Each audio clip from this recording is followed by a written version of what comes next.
Another scary trip story. Now, they're not all scary, but this one is a particularly bad trip. It's called Taking the Good, the Bad, and the Ugly. It comes to us by Bob, Sally, and Jane. Where do I start? In the beginning is a good place. The time, a typical Friday night, just 3 friends hanging out. Me and my good friend Sally had been talking about different experiences and drugs we've tried, and we decided to drop some acid and experiment with what that is like together. Sally has a roommate, Jane, who had previously tried other drugs and was also curious about trying it. So we got some and divided it up and ate one and sat down to watch The Wizard of Oz. As we were waiting for our trip to hit us, we felt the usual giddiness and started just talking about different feelings and how each was experiencing them. We walked out on the porch and watched the trees blowing in the wind, and we just experienced the beauty of nature when we decided to take one more hit and then go on a drive to a park and chill, looking at the stars and being out in nature. This is where our trip really starts. We decided to drive out to a swamp that had a walking observation deck that went out into the middle of this flat prairie-like swamp.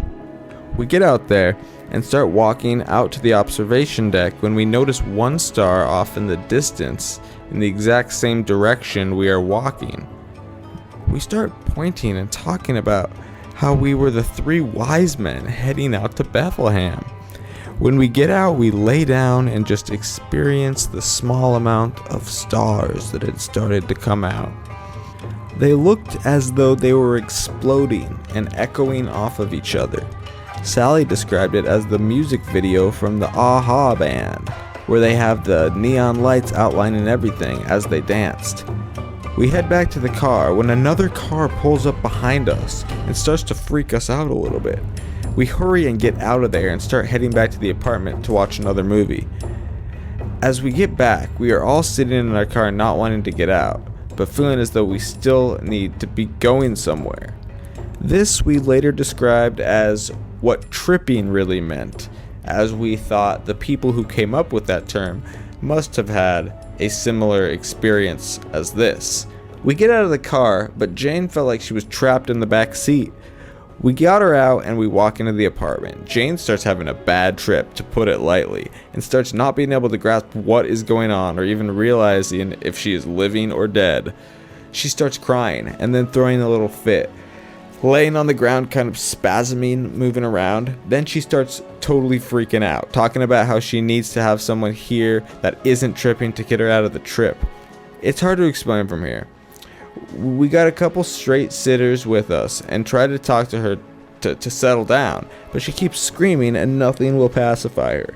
She got so confused about the idea that we had not been pursuing any ultimate goal while we were doing our trip that she began weeping and hollering. We try and have her realize real life is not about having a destination, and we try to make her show what she's doing.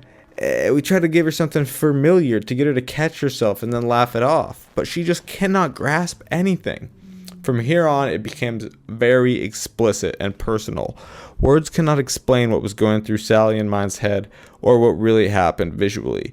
We wanted to feel bad, but couldn't get off our high ass laughing and joking about stuff, even while she was screaming. The outcome involved half the apartment complex, a dozen police officers, EMT that had to restrain her and give her some drug that is supposed to cancel all the drugs in your system and snap her out of it. We ran off to our little room and experienced what seemed like what the Jews felt when the Gestapo came looking for them. We could hear them asking questions, hearing the radios, EMTs laughing and cackling about something that was happening outside. We hid out until they took her away in a stretcher. Very supportive friends. She came back 4 hours later and went straight to her room without saying a word to us. We ride out the remainder of our incredible trip talking to each other about what had just happened and what kind of trouble we are, or were, yet to find out, going to be in. We still are trying to remove the image of what we saw, her screams and just general behavior after she lost it. Overall, we feel strange, not terrified, not happy, but completely strange. That's about the deepest explanation I can give about that. We're now sitting here, not feeling tired, but being incredibly confused and awake regarding the whole situation.